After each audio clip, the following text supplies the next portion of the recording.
It's your host Matthew. I'm here with my roommate and friend Zeke today. Hello. We mentioned him in an earlier podcast with Caitlin, and today we're going to be talking about one that we've both actually read called Omniscient Reader's Viewpoint. Correct? Yeah. What are your thoughts on it? It's my favorite manga right now. Manhwa, I suppose. It's not a manga. My favorite manhwa right now. And I actually just started reading the light novel version of it because I got caught up and I just decided I couldn't keep waiting week after week. What do you think of the light novel? Light novel's good. It's very apparent the writing style is from a different culture because the way the syntax and similes used they're pretty foreign to me, obviously. But it's good. It's readable. I can't say one way or another if it's well written because, once again, cultural differences. But I understand what's going on easily. I'm enjoying the read, so... Like usual, we'll talk about, like the first 15, 20-ish chapters of the book and just kind of give you your thoughts on it. And just before we get into the character part, especially because they're not English names, there will be pronunciation errors. We do apologize, but it's about all we can do. So one of the first ones, Kim Dokja. Yes. What are your thoughts about him? I like him a lot. I'm a big fan of clever characters, which I think he fits the bill pretty well, especially in a lot of modern media and manga and whatnot. Overpowered characters seem to be a trend, but I like Kim. Is it Dojka? I think I get two of the letters mixed up. Dokja. Yeah, I've been putting the J in front of the K. Yeah, I used to as well. Dokja. Okay. I do know. I really enjoy his character, especially in the beginning, because they get put on the whole train situation. It's a good beginning. Yeah, it puts you right in the action. Yeah. It's very intense. He has the knowledge of what's happened and everything because he read the book. Mm-hmm. But it's very interesting that he's like, oh, I got all these bugs. Let's just multi. Yeah, it was smart, and I thought it was very well foreshadowed. The artist showed them, and I was like, okay, they're going to use those. But I also so the first one of the 20. It doesn't matter if it's with spoilers. Okay, I assume you mentioned the bugs. Yeah. I thought it was very fun. Not fun, but it was good writing. That there weren't enough bugs for everyone. I think it set the tone for the kind of darkness that's in the manhwa. It's not grimdark, but it's very much not everyone's gonna live. They're not gonna try to save everyone style of hero. Yeah, he definitely makes it apparent throughout of it. It's he's willing to help him, but he's not willing to sacrifice himself 100%, or it's the way he seems. He's got the big picture in mind. Yeah. He knows how it's all gonna end. He knows all the solutions, and he's come to the decision pretty much. I think he's okay with letting individuals go for the end goal. Which I assume is the greater good. It's not exactly spelled out in light novel. I've gotten into a part where I'm like, okay, I think I see what his plan is. I won't say it because that's way past where the manhwa is. But it's his end goal's pretty ambitious. Yeah, he does just straight up kill that guy on the train by not letting him get any of the kills or anything. Yes. So that was pretty nice. And to be fair, that guy apparently was a psychopath murderer. Not a good guy. Yeah, not a good person. Chaotic evil alignment. Definitely. Let's move on to the next character. Let's talk about the returner. Oh yeah, the protagonist. Yu Junkyuk. Yeah, the protagonist of the book and not of the actual the actual manhwa. So what are your thoughts on him? Oh man, he is a grimdark character. That's what he is. I will say though, from at least what I have from him, because I read a little bit past, not nearly where you are. He does kind of have his rights. He's lived this life. Is this 9 times now? This is his third. This is his third regression. Oh, I could have swore it was way past that. No, probably getting confused with another. He does end up. If I remember correctly, by the end of the novel that the Omniscient Reader has read and gets his power from, he's gone through hundreds of regressions, I believe. But yeah, this is his third. So he's kind of, I guess, just now feeling the trauma of watching people he's loved to die twice and then coming back and getting in that mindset of, it's typical of regressors in fiction of all right, it's the people don't matter kind of character arc when he has to go through that whole personal growth of eventually, I assume he finds out they do matter again. But yeah, right now he's kind of just ruthless because he's like, these don't matter. I know a really big thing between him and the main character, the Manhua, is they're like on the bridge, and he's like, "Oh, you want to make a deal? Survive." And he just fucking pushes him off into like the little pin or whatever. The Serpent King, I don't know what it's called. It was like Ichthyosaurus. It was like a dinosaur. Yeah, it's fucking huge ass thing. It was mentioned recently in the the light novel. They called it back. It was like not sea tyrant, like sea captains or something. It was a sea. Yeah, it's something. Title. It's not king or queen. But yeah, it was definitely like, hey, here, and I was like, wow, he's ruthless. He's absolutely ruthless. Yeah, let's talk, I guess, about the supporting female lead, or at least one of them. Yeah, there's quite a few. Yu Senga. I definitely pronounced that wrong. Yeah, but I know I personally enjoy your character. I like how she, gets like the weird abilities, like talk to everyone, kind of. I forgot about that ability. Yeah, she doesn't use it like even where I'm at. She's only used it like once, and that's like that's like in chapter 20.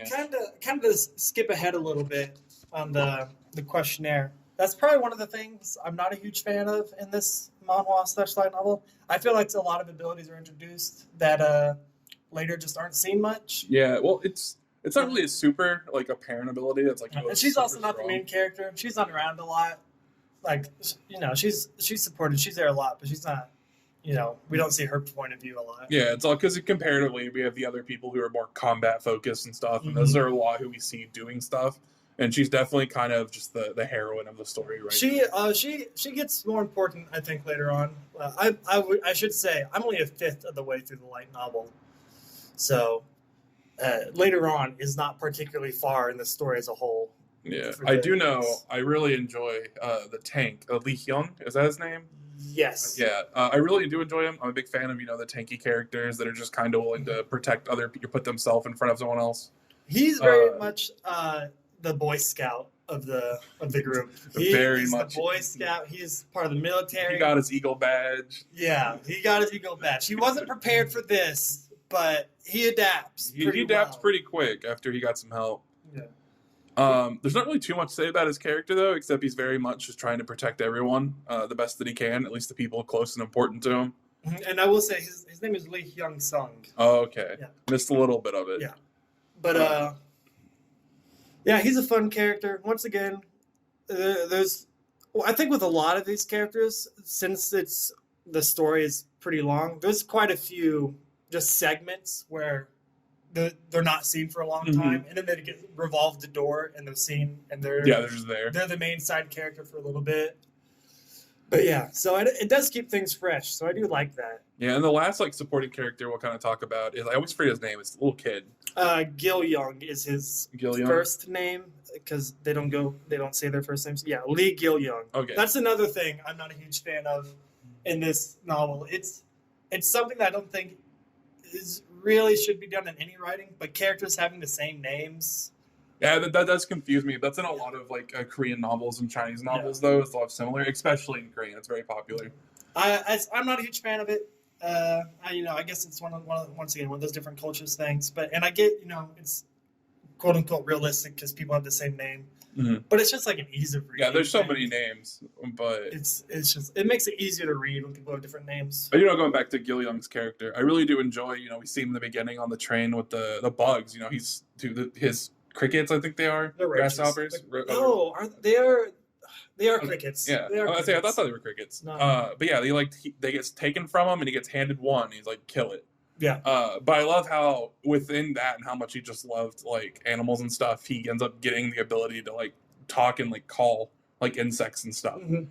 I really did enjoy that about his character. Although he doesn't do too much, I do know he tries and summons a massive mantis. Oh yeah, it's a giant mantis. I think that becomes, as far as where I'm at, that's kind of his thing is that one big mantis. That's pretty cool. Because I guess they're everywhere. In the overworld, they're a common monster. But so that's kind of his go-to one. But yeah, once again, he's like I said earlier, revolving door characters. He hasn't quite had it yet where he's been the main side character with Dokja for a while. I think that's probably coming up where I'm reading. But the most we see him is his earlier chapters. So, we've talked about the characters. So, overall, the story, what do you think is like the favorite part, at least in the first 20?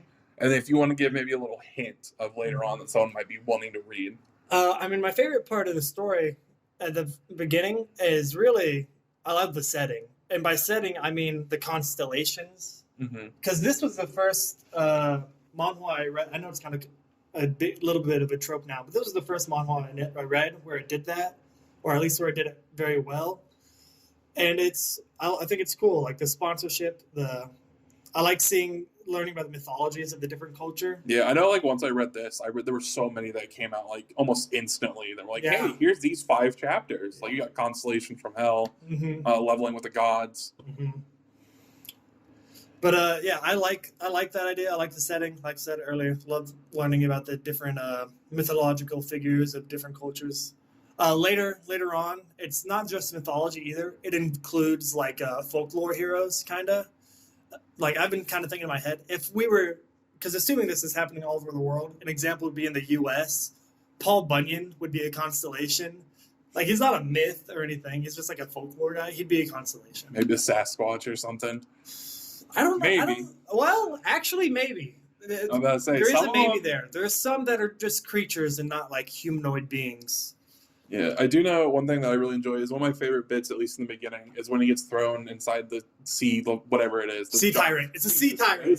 You were right, sea tyrant. So he gets thrown inside the sea tyrant, and I was really happy because he just fucking makes the deal with the Dokebi. Like, he's just willing to say, yeah, hey, you're going to listen to me, and we're going to work together, and you'll get profit. When I talk about him being a clever character, this is it. Like, he knows the ins and outs of the system that they're using better than some of the constellations in Dokaibi, I'm pretty sure. So he manipulates it to his ends, and it works wonderfully. He's very much the devil and the deal with the devil metaphor in this case, because he knows what to do. He's got tricks up his sleeves, tricks on tricks on tricks. Yeah, I do know one thing I actually don't really enjoy about the manga is actually one of the characters we didn't even talk about. I don't even fucking remember his name. I don't want to remember his name. It's like the little shithole assistant that was like ahead of them. Oh, that guy? Yeah, nobody likes him. No, well, yeah, he's the character that's no, you're not supposed to like him. He's like he's almost a gag character because he gets shit on all the time. I guess we're allowed to curse. You're doing it. Oh yeah, I don't care. He gets absolutely shit on all the time. I don't remember what happens to him. I haven't seen him in a while. I don't remember if he dies or if he just like slowly is like, okay, you're part of this group and you're phased out now. Or maybe he'll come back. I don't know. Author pretty good at bringing back characters that you don't think are going to come back.